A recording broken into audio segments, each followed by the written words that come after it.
Jesus crosses the brook Kidron to go into the Garden of Gethsemane. The brook Kidron was seen repeatedly in the Old Testament as the place where they destroyed the idols when a new king would come in and clean house.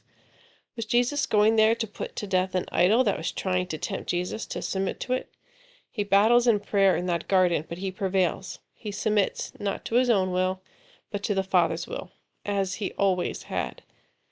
John records an awesome account of when they come to arrest Jesus. He asks who they are seeking, and they say, "Jesus of Nazareth." His response is, "I am." Some translations, in trying to make it sound right, add in the word he. "I am he."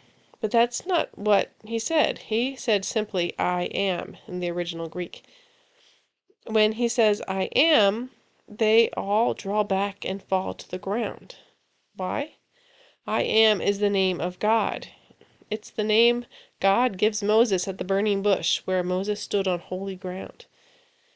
They came at Jesus with weapons, and Jesus' weapon was his name, who he was, his nature as God, his authority as God. Peter isn't yet in Christ. He hasn't become a partaker of the divine nature, which he will later pen about in his second epistle. He is still in the flesh, not in the spirit. He thinks his flesh is strong, but it's not. We are all weak. The sooner you realize that, the better. Peter has to learn he is weak so he can be made strong in Christ.